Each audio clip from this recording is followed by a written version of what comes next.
अस्सलाम वालेकुम नाज़रीन। प्रोग्राम वहम विसविसा ऐं हक़ीक़तनि सां गॾु मां आहियां नौमिता गुल। नाज़रीन, हिन प्रोग्राम में असां उहे समाजी मौज़ू खणी ईंदा आहियूं जिन ते आम तौर ते ॻाल्हाइण खां लवायो वेंदो आहे। अॼु असां जंहिं मौज़ू ते ॻाल्हाईंदासीं उहो आहे नार्सिज़म, जंहिंखे उर्दू में नरगिसियत पसंदी चइबो आहे, जंहिंखे असां सिंधी में अचूं त सिंधीअ में नार्सिज़म खे पाण परस्त चई सघिजे थो ऐं अंग्रेज़ी में सेल्फ वर्शिप। हाणे पाण परस्त जो मतिलबु छा आहे? पाण परस्त जो मतिलबु आहे त उहो माण्हू जेके पंहिंजे आॾो ॿियो को बि नज़र न अचे, हू पंहिंजी ज़ात में एॾो त महू हुजे जो सिर्फ़ु पंहिंजी ज़ात ई उन लाइ सभु कुझु हुजे, उनखे नार्सिस्ट चइबो आहे। नार्सिज़म छा आहे? नार्सिज़म जी तारीख़ छा आहे? असांजे आस पास नार्सिस्ट कहिड़ा माण्हू आहिनि? छा नार्सिज़म खे ज़हनी बीमारी चई सघिजे थो? इहो सभु ॼाणण लाइ ॾिसूं था ही रिपोर्ट।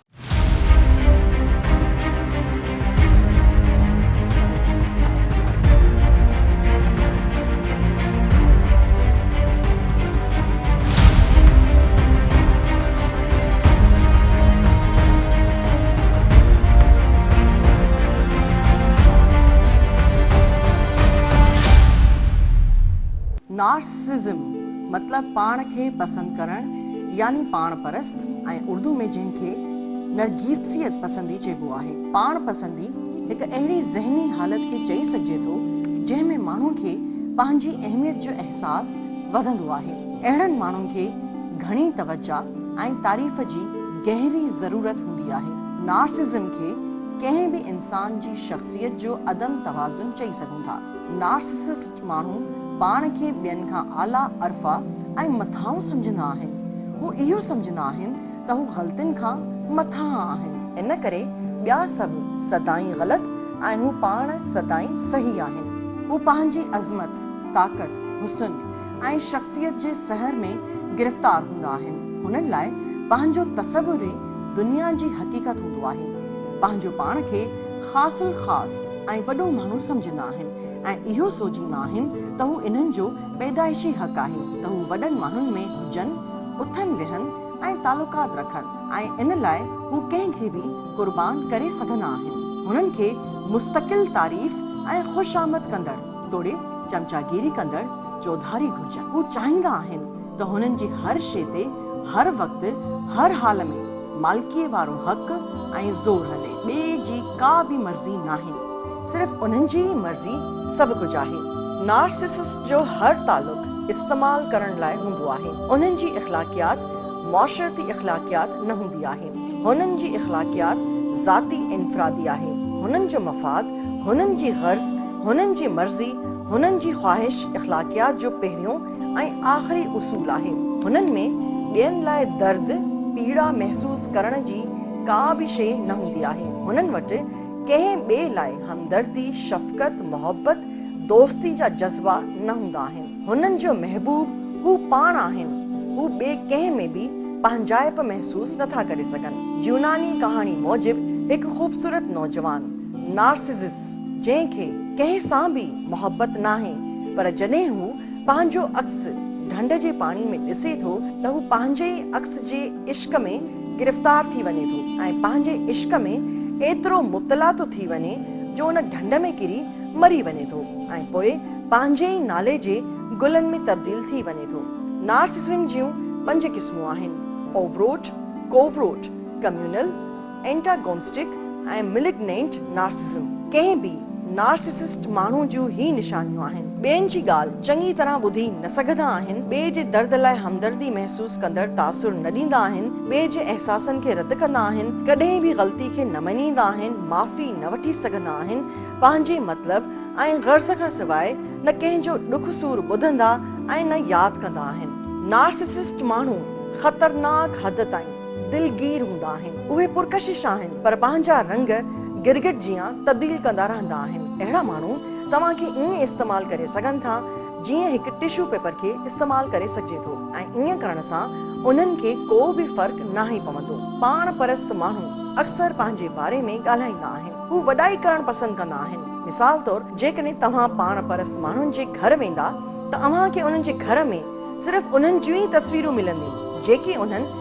पाण कढी हूंदियूं आहिनि ऐं फ्रेम बि पाण कराई हूंदियूं आहिनि। हिकु पाण परस्त माण्हू आमतौर ते पाण खे ॿियनि जे साम्हूं हीरो या मक़तूल तौरु पेश कंदा आहिनि। नार्सिसिस्ट माण्हू सदाईं ॿियनि जो ध्यानु पाण न छिकाईंदा आहिनि। उन्हनि जे साम्हूं जेको आहे उहो आहे, जेको नज़र खां निकितो बस उहो मरी चुको, उन सां उन्हनि जो को बि तालुक नाहे। हू इंतहाई सतही तालुक रखंदड़ हूंदा आहिनि। नार्सिसिस्ट ॿियनि खे अज़ियत में ॾिसी ख़ुशी महसूस करे सघनि था ऐं मज़लूम ते खिली सघनि था। अहिड़नि माण्हुनि खे हर वक़्तु चमचागिरी खुशामद वणंदी आहे। ॿिया वञी खॾ में पवनि, इहे तमामु आसानी सां नाराज़ थी सघनि था ऐं कावड़ में बि जल्दी अची सघनि था। पंहिंजो पाण जी पूजा कंदड़ माण्हू जो को बि इलाज नाहे, छाकाणि त पाण परस्त माण्हू इहा सोच रखनि था त ख़राबी उन्हनि में न बल्कि ॿियनि में आहे, बल्कि हू पाण खे कॾहिं बि ॿियनि जे करे तब्दील न करणु चाहींदा आहिनि, जॾहिं त ॿिया बेज़ार थी करे अहिड़नि माण्हुनि खे छॾे ॾियनि था। जर्मन लेखक ऐं माहिर नफ़्सियात सिगमंड फ्राइड पाण परस्ती खे फितरी अमल करार ॾिनो। संदसि चवणु हो त पंहिंजी ज़ात सां मोहबत कंदड़ ई माण्हू ॿियनि खे पाण तरफ़ मुतवजा करे सघे थो। ख़ुदि परस्त वधंदड़ उमिरि सां गॾु हिननि तकलीफ़नि में मुब्तला थींदा आहिनि, जंहिंजो बचाव आम तौर ते पाण खे ई करणो आहे। संदन रवैयो तल्ख़ थी वेंदो आहे, पंहिंजे ऐं ॿियनि जे बारे में भरमबाज़ थी पवंदा आहिनि, शक करणु लॻंदा आहिनि, इंतहाई मायूस थी वेंदा आहिनि, इल्ज़ाम तराशी कंदड़ हूंदा आहिनि, सहप ख़तम थी वेंदी अथनि, कावड़ में रहंदा आहिनि, इंतहाई बख़ील ऐं ख़ाम ख़्याल हूंदा आहिनि। इहे इंतहा जा मतलबी ख़ुदि गर्ज़ ऐं साड़ीला हूंदा आहिनि। ख़ुदि परस्त जूं चङायूं महिरबानियूं बि कंहिं लिकल मक़सद ऐं माना खां सवाइ नाहिनि हूंदियूं। उहे हद खां वधीक पुरएतमाद हूंदा आहिनि ऐं पिणु नाअहल बि।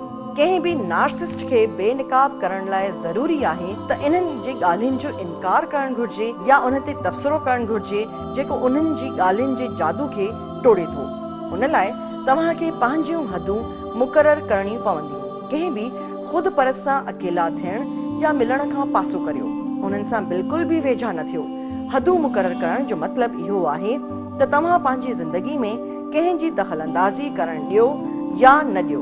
ख़ुदि परस्त इंतहाई चालाकी सां अव्हां जूं ज़ाती शख़्सी हदूं ओरांगे वठंदा आहिनि। अव्हां जी ज़ाती ज़िंदगी, अव्हां जो ख़ानदान, उन जा मामला, एसिताईं जो माली, जिन्सी ऐं ज़ाती मामला बि इंतहाई चालाकी सां मालूम कंदा आहिनि ऐं पोइ अव्हां खे बेवस करे वठंदा आहिनि। अहिड़े वक़्त में पंहिंजे महसूसात ते ध्यानु ॾियो, उन्हनि जे नामुनासिब, गैर इख़लाक़ी, तज़लील आमेज़ ऐं जिन्सी घुर्जनि जो इनकार करियो। पंहिंजो ख़्यालु रखणु ऐं ख़ुदि परस्ती खां बचण लाइ सम्झी छॾियो त अव्हां जो रवैयो छा आहे।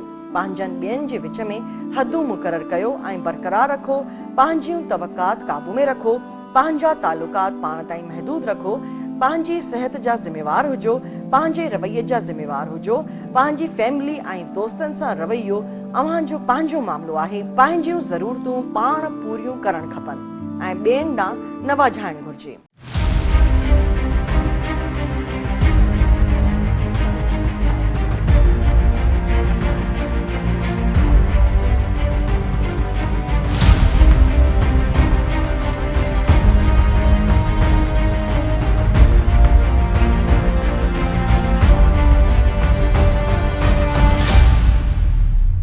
जी नाज़िन, रिपोर्ट अवां ॾिठी। हींअर वठो था शॉर्ट ब्रेक ऐं ब्रेक खां पोइ ॿीहर हाज़िर थींदासीं प्रोग्राम वहम विसविसा ऐं हक़ीक़तुनि में। असां सां गॾु रहिजो।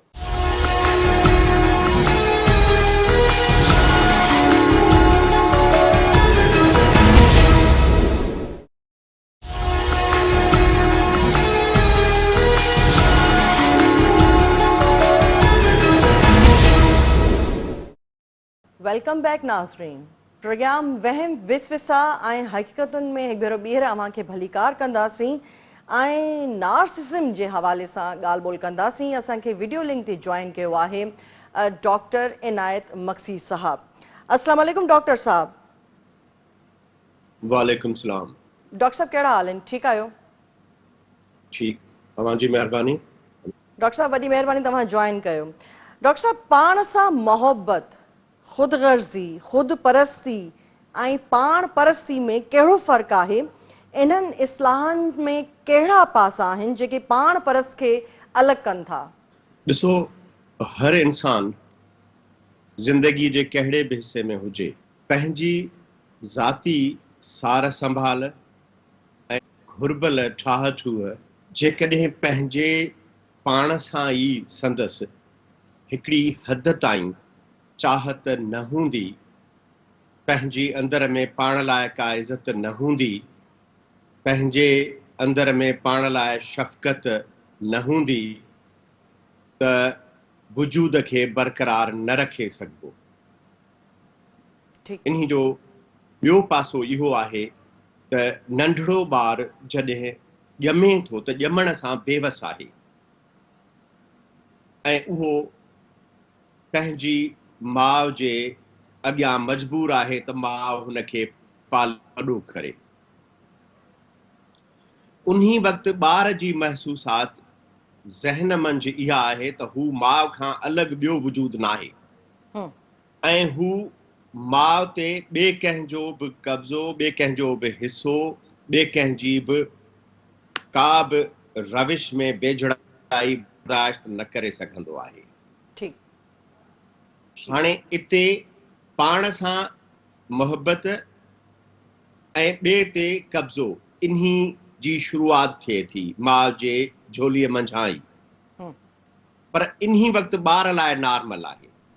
नए ॼावल ॿार लाइ इहो बिल्कुलु नॉर्मल आहे त हू मुस्तक़िल तौर ते दुनिया जो मर्कज़ पाण खे महसूस करे, हू रोए त सभई पहुची वञनि, हू खिले त सभई ख़ुशि थियनि, हुनखे खणनि संभालनि तातिन त जीअं हुन जी परवरिश अहिड़ी थिए जो हू हिकिड़े मुनासिब माण्हूअ तौरु अॻिते इर्तिका करे सघे,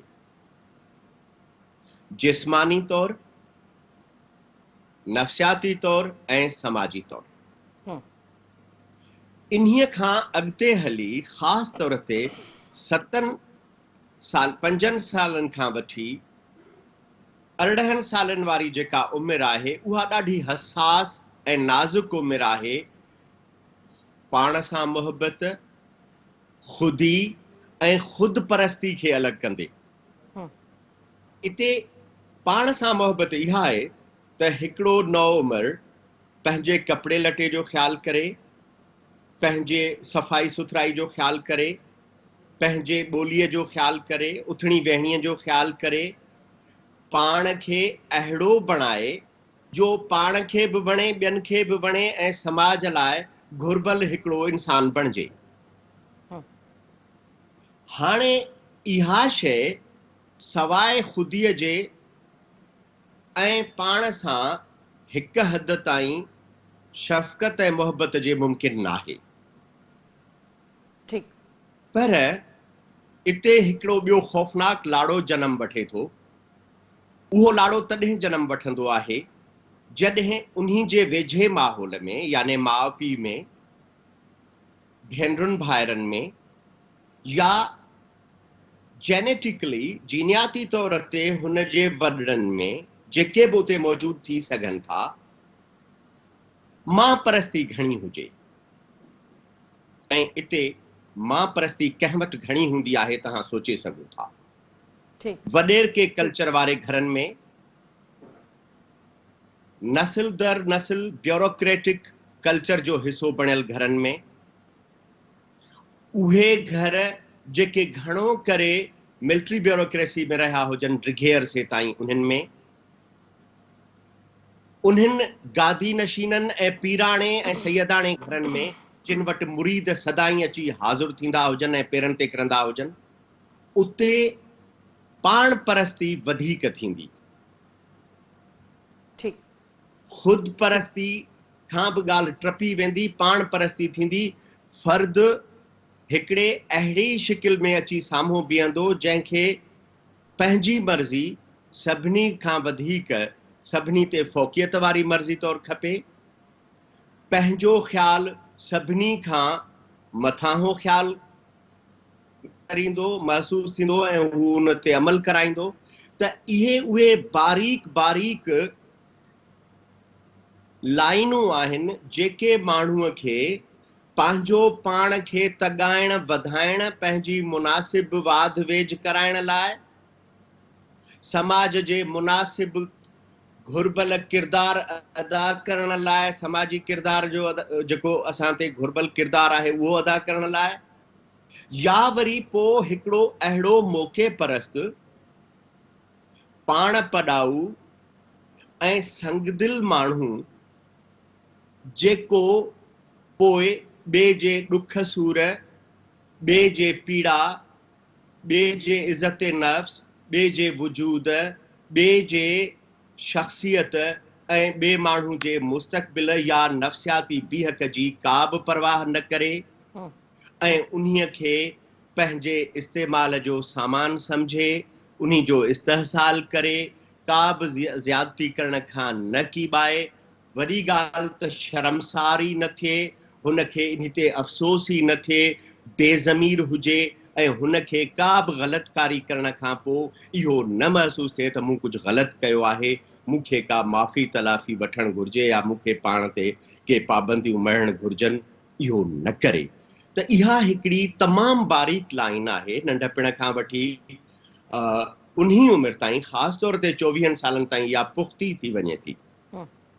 पहिरीं शख़्सियत लाइ ज़रूरी आहे पाण सां मोहबत ऐं पंहिंजो ख़्यालु रखणु लाज़िम आहे त जीअं तव्हां हिकिड़ी सेहतमंद शख़्सियत जा मालिक थी सघो। ख़ुद परस्त थियणु शख़्सियत जो अहिड़ो बहरान आहे जंहिं मंझि जीअं नार्सिसस वारो मिथ देवमाला हुई, उन्ही वांगुरु रुगी पंहिंजो पाण ई नज़र अचे हर ॻाल्हि में। जिथे तव्हां इदारे में कमु कयो था उहो इदारो बि तव्हांखे नज़र न अचे, उहो बि मुंहिंजे मक़सद ऐं मतिलब ऐं माना लाइ आहे। पैसा बि मूंखे हितां खपनि, शोहरत बि मूंखे हितां खपे, ॿिया मज़ा बि हितां खपनि, माण्हुनि सां हिते ई जेके माण्हू आहिनि उन्हनि सां ई ज़्यादतियूं करणियूं आहिनि, उन्हनि सां ई ठगियूं करणियूं आहिनि, धोखा धुलाब करणा आहिनि, ऐं उते ई उहा पंहिंजी हर हवस वारी ॻाल्हि पूरी करणी आहे जेका ॿियनि माण्हुनि जे ज़ाती ज़िंदगियुनि खे उन्हनि जे ट्रैक तां हटाए छॾे या हुननि में अहिड़ो अज़ियतनाक तजर्बे जो अहसास पैदा करे जेका अॻिते हली ट्रामा वारी शिकिल अख़्तियार करे वञे। इहो हिकिड़े नार्सिसिस्ट या ख़ुद परस्त माण्हूअ जो आम माण्हू खां फ़र्क़ु आहे। जी ठीकु। डॉक्टर साहब, छा पाण परस्त पंहिंजी हर ज़ाती ऐं समाजी तालुक़ में ख़ुदि गर्ज़, मतलबी ऐं पाण ॿुधाईंदड़ ऐं इस्तेसाल कंदड़ हूंदा आहिनि, संदसि के मज़बत पासा न आहिनि? पाण परस्त माण्हू बज़ाहिर, इहे नार्सिसिस्ट माण्हू बज़ाहिर हक़ीक़त में न सुठा एग्ज़ीक्यूटिव, चीफ एग्ज़ीक्यूटिव सम्झा वेंदा आहिनि। इदारनि जे हेड तौरु सम्झो वेंदो आहे त उहे कामयाब थींदा। कंपनियुनि जे हेड्स तौरु या एग्ज़ीक्यूटिव्स तौरु सम्झो वेंदो आहे त उहे कामयाब थींदा। ऐं उन्ही खां वधीक ब्यूरोक्रेसी में इन्हनि जो वधीक जेको आहे सो हलचल इन्हनि जी वधीक हूंदी आहे, वाहिपो वधीक हूंदो आहे। सच त इहो आहे त मां नाला खणणु चाहियां थो पर मां न खणंदुसि छो त के अञा ताईं ड्यूटीज़ ते मौजूदु आहिनि ऐं घणा रिटायर थी विया आहिनि। हिकिड़ी जेका वॾी ॻाल्हि इहा थिए थी त उन जा फ़ाइदा कहिड़ा आहिनि, अॻु में मां इहो ॿुधाए छॾियां, या बज़ाहिर उन्हनि में जेके ख़ासियतूं आहिनि उहे कमु कहिड़े थियूं। मिसाल, उहे दहशत जो माहौल ॾाढो सुठो पैदा करे सघंदा आहिनि। जेकॾहिं कंहिं बि इदारे जे अंदरि ख़ौफ़ ऐं दहशत सां कमु हलाइणो आहे त हुननि में इहा शइ आहे। जेकॾहिं कंहिं बि इदारे खे साज़िशी तौर ते हलाइणो आहे त हू ॿिवेढ़ाऊ, टिवेढ़ाऊ ऐं घणनि खे पाण में वेढ़ाए कमु कढण वारा माण्हू आहिनि। जेकॾहिं टोटली मिसट्रस्ट ते यानी बेएतबारीअ ते कमु हलाइणो आहे त ख़ुदि परस्त खां वधीक अहिड़ो माण्हू ॿियो को तव्हांखे रूए ज़मीन ते न मिलंदो जेको माण्हुनि खे हिक ॿिए सां वेढ़ाए, हिक ॿिए सां साड़ ऐं बुग़्ज़ में मुब्तला करे, पाण वेठो मज़ा वठे, पाण पंहिंजा जेके बि हुन जा कम आहिनि उहे सिधा वेठो करे ऐं पंहिंजा मक़सद वेठो हासिल करे, मतिलब वेठो पूरा करे। ॿिया उन जे चौधारी जेके बि उन ऑर्गेनाइज़ेशन में माण्हू आहिनि उहे इंतिहाई स्ट्रेस में हुजनि, इंतिहाई ज़हनी दबाव जो शिकार हुजनि ऐं उहे कमु करण जहिड़ा ई न रहनि, सवाइ इन जे त उहे या त वञी एंग्ज़ोलाइटिक्स टिकियूं खाइनि या सिगरेट पीअनि या नशा पता कनि या वञी बीमार थी किरी पवनि। इहो सिर्फ़ु ऑफिसुनि ताईं न आहे, इहो कारखाननि में थिए थो, इहो ॿाहिरि असांजे नंढनि इदारनि में। मिसाल, को हिकिड़ो होटल आहे जंहिंमें 20-25 माण्हू आहिनि इते बि तव्हांखे इहो नज़र ईंदो। अॻ में त मां इहो तव्हांखे ॾसे छॾियां त जेको नार्सिसिस्ट आहे या जेको ख़ुदि परस्त माण्हू आहे उन्ही जे बारे में हिन वक़्तु दुनिया इहो थी सम्झे त के 10 सैकड़ो अहिड़ा माण्हू आहिनि, यानी 90 सैकड़ो ते तव्हां एतबार कंदव, 90 सैकड़ो ॾाढा सुठा माण्हू आहिनि, 90 सैकड़ो माण्हू चाहिनि था त समाज में हू सुठो किरदारु अदा कनि। 10 सैकड़ो अहिड़ा माण्हू आहिनि जेके सम्झनि था त इन 90 सैकड़ो खे इस्तेमालु करे असां पंहिंजी कुर्सीअ ते वञी पहुचंदासूं, उन्हनि जे कुल्हनि ते उन्हनि जे मथां चढ़ी उन्हनि खे ॾाकिण बणाए असां सभु पंहिंजा आला मक़सद जेके हुननि जा आला मक़सद आहिनि समाज जे लाइ उहे वॾा नीच मक़सद आहिनि उहे हासिल करे सघंदासूं। त मुस्बत पासो हुननि जे ज़ात जे हवाले सां आहे। मां तव्हांखे 3-4 मिसाल ॾसियां थो। एक्ज़ॉन कंपनी रही पई, एंग्रो पाकिस्तान में रही पई, एनरॉन अमेरिका में रही पई, इहे या डिक चेनी जंहिं कंपनी जो हेड हुयो उहा रही पई। इहे अहिड़ा माण्हू हुआ इन्हनि जा हेड्स ऐं इन जे अंदरि ॿिया उन्हनि जा वेझा जिन जो कम ई सवाइ पंहिंजे ज़ाती मफ़ादनि जे ॿियो कुझु बि न हो। असां वटि पंहिंजे चौधारी जेके बि ब्यूरोक्रेसी आहे, जंहिं बि क़िस्म जी ब्यूरोक्रेसी आहे, इवन तव्हांजा जेके इदारा आहिनि जेके असां न्यूज़ चैनल्स चऊं था या एंटरटेनमेंट जेके चैनल्स चऊं था, इन्ही एस्टेब्लिशमेंट्स में बि अंदरि अहिड़ा माण्हू आहिनि। हर जाइ मूं पाण मूंखे पंहिंजो तजुर्बो आहे, 1992 खां वठी मूंखे तजुर्बो आहे त हिते केरु केरु छा वेठा कनि ऐं केतिरनि माण्हुनि जूं ज़िंदगियूं कीअं बर्बाद थियूं आहिनि। त इहो पासो डॉक्टर साहब हावी वधीक आहे मनफ़ी। जी जी डॉक्टर साहब, नार्सिस्ट जेके आहिनि इन्हनि खे इंतहाई हद जा चालाक माण्हू चई सघिजे थो, जेके ॿियनि खे फील न कराइनि त हू चालाक आहिनि ऐं पंहिंजो कम बि करे वञनि। हा, हुननि में हिकिड़ी अहिड़ी त चालाकी, अहिड़ो त हिकिड़ो फन आहे जो ॿिए माण्हू खे सम्झ में न ईंदो आहे त हे माण्हू मूंखे इस्तेमालु पियो थो करे। ठीकु, अव्हांखे हिकिड़ी अहिड़ी ड्यूटी ॾिजे, अव्हांखे हिकिड़ो अहिड़ो कमु ॾिजे जो तव्हांखे लॻे त इन्ही में तव्हां में सलाहियत आहे, तव्हां इहो कमु कंदव। पोइ अव्हांजे चौधारी 2-3 ॿिया माण्हू अहिड़ा छॾिजनि जेके अव्हांजे उन्हनि सलाहियतुनि खे हलण ई न ॾियनि, उन्ही खे कमु करणु ॾियनि ई न। पोइ अव्हांखे उन्हीअ में फासाए विझिजे त तव्हां त कोशिशि ॾाढा सुठा माण्हू आहियो, तव्हां त सही पिया था कयो, ही माण्हू तव्हांखे कमु करणु कोन पिया ॾियनि। वरी जॾहिं तव्हां मौजूदु न हुजो त वरी उन्हनि खे चइजे त ॾिसो था पिया, मूं त खेसि चयो आहे सभु कुझु हुनखे ज़िम्मेवारियूं ॾेई छॾियूं पर कुझु बि करणु कोन थो अचेसि, रुॻी शोबाज़ी आहे। हाणे उहे माण्हू बि सम्झंदा त वाह जो साहब असां सां गॾु आहे ऐं तव्हां सम्झंदा त साहब मूं सां गॾु आहे। हक़ीक़त में साहब तव्हां सभिनी खे वेड़ाए पंहिंजो कमु करे रहियो आहे। अहिड़ा साहब उन्हनि मुल्कनि में उन्हनि इदारनि में वधीक हूंदा आहिनि जिन इदारनि में जमहूरियत न हुजे, जिन मुल्कनि में जमहूरियत न हुजे, जेके फ्यूडलिस्टिक हुजनि, जिथे पुराणियूं पीराणियूं गादियूं हुजनि ऐं जिथे माण्हू पाण खे ॿियनि खां फ़ौक़ियत ॾींदा हुजनि। उहो क़बाइली निज़ाम जंहिंमें हिकिड़ो कबीलो पाण खे ॿियनि खां आला ऐं ऊचो थो सम्झे, हिकिड़ो इदारो ॿियनि इदारनि खां पाण खे आला ऐं ऊचो थो सम्झे, हिकिड़ो फ़र्द पाण खे चूंडाइण बजाए 10-10, 15-15 साल ॾंडो खयूं मथां चढ़ियो वेठो आहे, उते ख़ुदि परस्त माण्हू वधीक पैदा थींदा आहिनि। असांजे मुआशिरे में गुज़िरियल 40 सालनि में ख़ुदि परस्त माण्हुनि जो तमामु घणो तइदाद उभरी आयो आहे ऐं इदारे खे पंहिंजो समाजी तौर ते असांजो जेको इदारो आहे समाज उन्ही खे इन जा तमामु घणा नुक़सान पिया आहिनि। हा, उन्हनि मंझि इहा चालाकी हूंदी आहे ऐं मां नालो थो खणां। ज़ियाउल हक़ बज़ाहिर तमामु सादो हो पर हुन में इहा चालाकी इनहेरेंटली मौजूदु हुई त हू माण्हुनि खे माण्हुनि जे ख़िलाफ़ करे सघंदो। जी ठीकु। डॉक्टर साहब, पाण परस्ती कल्चर, तहज़ीब ऐं समाज में जीअं तव्हां काफ़ी मिसाल बि ॾिना, सवाल इहो आहे त कीअं थी जनम वठे पाण परस्ती ऐं कीअं इन क़िस्म जूं शख़्सियतूं जेके आहिनि माशरनि में अहिड़नि अहम उहिदनि ऐं मक़ामनि ऐं जाइनि ताईं पहुचनि था? उन्ही जो सबबु इहो आहे त असांजा जेके घर आहिनि जिथे ॿारु ॼमे थो उन्हीअ मंझि बि माहौल खुलियल कोन्हे को। उहो उते ज़रूरु जेको घर जो वॾो आहे उहो हिकिड़े अहिड़े वॾे जो किरदारु अदा करे थो जंहिंजी मर्ज़ी हले थी, कुलियतन उनजी मर्ज़ी हले थी, उनजे साम्हूं कोई बि एतिराज़ करण वारो कोन्हे को। कंहिं बि क़िस्म जी असांजे घरनि जे अंदरि जमहूरियत मौजूदु कोन्हे औरतुनि ऐं मर्दनि जे विच में या वॾनि ऐं नंढनि जे विच में। ठीकु। नतीजे में शुरूआत माउ जे झोलीअ मां थिए थी। ऐं इहो बि चई छॾियां, कॾहिं कॾहिं माउ पीउ बि नार्सिसिस्ट थी सघनि था। जोड़े जो जोड़ो ई नार्सिसिस्ट ख़ुदि परस्त हुजे त उहो ॿार ई ख़ुदि परस्त पैदा कंदो, उनखे वधाए वॾो बि ख़ुदि परस्त तौरु कंदो।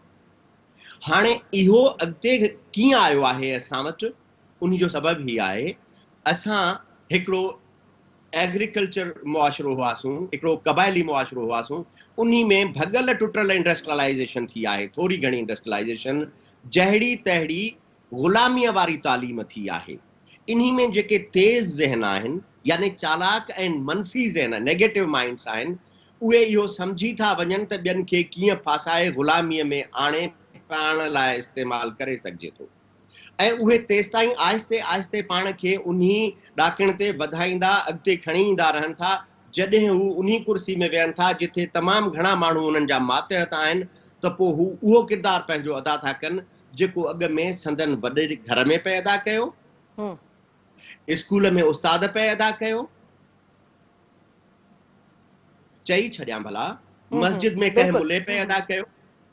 इहे उहे शयूं आहिनि जेके असां पोइ मुआशिरे मंझां सिखी नंढड़ाई खां वठी घर खां शुरू करे उन्ही जाइ ते आणे बीहारियूं आहिनि जिथे मुआशिरो असां खां तवको थो करे त असां माण्हुनि में चङाई जो जी तरवीज कंदासीं ऐं मुआशिरो इदारा असांजे हथ ॾिए थो त असां इदारनि खे बहितर कंदासीं ऐं घणा ॿिया माण्हू पैदा कंदासीं जेके इन इदारनि खे लीड कंदा। असां लीडरशिप खे ई ज़हर पीआरे छॾियूं था नार्सिज़म जो। ऐं नतीजे उन जा नंढा तमामु सवला मिसाल आहिनि। ज़ुल्फ़कार अली भुट्टे पंहिंजी धीउ खे हथ खां वठी सॼी दुनिया जे वॾनि लीडरनि सां मिलायो ऐं हूअ आलमी हिकिड़े कद काठ जी लीडर बि इन्ही जे करे बणिजी सघी ऐं इन्ही जे करे ई पोइ आमरीअत जो मुक़ाबिलो करे सघी। त हुनजी तरबियत अहिड़ी थी हुई। इहा शइ तव्हां वरी ॾिसी सघो था त पोइ जिन बि माण्हुनि पंहिंजे औलाद जी तरबियत मुस्बत तरीक़े सां कई आहे, मुआशिरे में मुस्बत किरदारु अदा करण जी उन्हनि खे तलक़ीन कई आहे, त उहे ईअं थिया आहिनि। पर जेके ॿार नंढड़ाई खां वठी पैदाई अहिड़े माहौल में थियनि था जिथे मनफियत घणी हुजे, ख़ुदगर्ज़ी घणी हुजे, ख़ुदि मतलबी घणी हुजे, ॿिए खे जो इस्तेहसाल करणु जाइज़ सम्झो वञे, ॿिए खे पंहिंजे इस्तेमाल जो सामान सम्झणु जाइज़ सम्झो वञे, उते इहा शइ वधे विझे थी। असांजा जेके इदारा आहिनि, असांजा डिस्ट्रिक्ट्स कीअं था हलनि, डिविजन्स कीअं थियूं असांजूं हलनि, असांजूं डिपार्टमेंट्स कीअं थियूं हलनि, असां वटि हर जाइ ते नंढड़ा नंढड़ा सरदार छो पैदा थी पिया आहिनि, हर जाइ ते हर कुंड ते हिकिड़ो पीर छो वेठो आहे। इहे ख़ुदि परस्तीअ जा नंढा नंढा पाछा आहिनि जेके समाज में हर तरफ़ नज़र अचनि था। जी ठीकु। डॉक्टर साहब, इहो थोरो वाज़े कंदा हलो त नार्सिसिस्ट खे कंहिं बि शख़्सियत जेको डार्क साइड माण्हू चई सघे थो, ऐं इहो एड कजो त छा माण्हुनि खे इहो सम्झ में नथो अचे, छा माण्हुनि जो इनकार, उन्हनि खां बग़ावत, उन्हनि जो मुक़ाबिलो नथा करे सघनि? हाणे तव्हां ॾिसो त उहे कीअं असांखे सुञाणप में नथा अचनि। मां तव्हांखे हीअ रुॻी पढ़ी ॿुधायां थो। जी जी। कमकार वारी जॻह, तालीमी इदारनि, शहरनि में असां हिक ॿिए खे घणो न सुञाणंदा आहियूं। असांजा माज़ी हिक ॿिए खां लिकल हूंदा आहिनि, शख़्सी तारीख़ जी असांखे ॼाण न हूंदी आहे। जिन माण्हुनि जी असांखे ॼाण न हूंदी उहे असांजे बारे में असां खां कुझु न कुझु पुछंदा। जॾहिं उहे पुछंदा त असां जवाब में त हुननि खां कुझु बि न पुछंदा आहियूं त तव्हां केरु आहियो, तव्हां किथां आहियो, तव्हां छा कंदा आहियो, छो त हू ज़ाहिर आहे असां खां थोरो मथे वेठा हूंदा आहिनि ऐं असां उन्ही जो ख़्यालु रखंदा आहियूं। त हिक तरफ़ उहो असां खां उहा ॼाण हासिल करे विया, तंहिंजे करे बि आम माण्हू इहो न सम्झी सघंदो आहे। अचो ॿिए जाइ ते, ख़ानदान, कुटुंब, कबीला कमज़ोर थिया आहिनि, पाड़े वारनि मिटनि माइटनि सां तालुकात घटिजी विया आहिनि। उते थींदड़ ॻाल्हियूं, क़ाइम तालुकात अॻ में माण्हुनि जो बचाव कंदियूं हुयूं।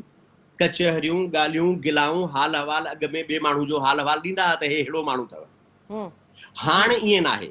अव्हां अहिड़नि जाइनि ते वञो था जिथे पहिरियों माण्हुनि खे सुञाणो ई कोन था, उन्हनि जे हाल अहवाल जी, उन्हनि जे बारे में के कचहरियूं, के गिलाऊं अव्हां ॿुधियूं ई कोन्हनि। हो रुॻी ॾाढो भलो किताबु आहे, जेकॾहिं कोई बि ॿुधंदड़ पढ़ी वठे त कम जो आहे। उन जो नालो आहे स्नेक्स इन द सूट। माना नांग आहे पर कोट पातो पियो अथसि ऐं टाई पाती पई अथसि। 3 पीस सूट कोट आहे ऐं टाई पाती पई आहे, पर आहे उहो माण्हू नांग। इहो ॾाढो भलो किताबु आहे, उन्ही मां ई ही शयूं आहिनि। जॾहिं तव्हां इन्हनि माण्हुनि खां बचाव नथा करे सघो, उन जो बुनियादी सबब बि इहो ई आहे त तव्हांखे उन्हनि ते लामहाला एतबार करणो आहे। You have to obey your boss, you have to believe your boss. हक़ीक़त इहा आहे त उहो बॉस हिकिड़ो मतां सूट में स्नेक हुजे, इहा ख़बर तव्हांखे पोइ देरि सां पवंदी। असां इलेक्ट्रॉनिक मीडिया जे हवाले आहियूं। सेल फोन, टीवी, कंप्यूटर्स जेके असांजे हक़ीक़ी ज़िंदगी जा के ख़ासि मदद कंदड़ न आहिनि, जज़्बनि जे हवाले सां, समाजी ज़िंदगी जे हवाले सां उहे असांखे का हेल्प कोन था कनि, पर उन्हनि असांखे माण्हुनि खां परे करे छॾियो आहे जेके असांजे ज़िंदगी में हमेशह ज़रूरी हुजनि था। यानी असां घणो करे अकेला रहूं था, असांजे चौधारी या त लैपटॉप आहे, या त सेल फोन आहे, या त टीवी आहे। वेंदे असांजो आम माण्हू बि जेको टीवीअ ते टंगियो वेठो आहे ज़िंदगीअ जा 6-8 कलाक, उहो बि ज़ाहिर आहे इन विच में पंहिंजे ॿारनि खां, पंहिंजे घर वारनि खां, मिटनि माइटनि खां, यारनि खां परे थियो आहे। इहे सभु शयूं मौक़ियो थियूं फराहम कनि हुननि माण्हुनि खे त हू स्ट्राइक कनि। टीवी, फिल्मूं, कहाणियूं ऐं ड्रामा असांजे हक़ीक़ी ज़िंदगीअ जो जीअं जो तीअं बयानु नथा कनि। कचहरियूं, ॻाल्हियूं, हाल अहवाल ऐं माण्हुनि जूं गिलाऊं उहे असांखे इहा ख़बर ॾींदियूं त केरु माण्हू नेगेटिव आहे, केरु पॉज़िटिव आहे। हाणे उहो सभु कुझु न आहे, तंहिंजे करे आम माण्हू 90% माण्हू हुन 10% माण्हुनि खे जेके ख़ुदि परस्त आहिनि, जेके सूट जे अंदरि 3 पीस जे अंदरि नांग आहिनि, उन्हनि खे सुञाणे नथा सघनि। उन जो सबबु इहो आहे। ठीकु जी डॉक्टर साहब, वक़्त जी तमामु घणी घटिताई आहे। असां हिन प्रोग्राम खे 2 पार्ट्स में कंदासीं।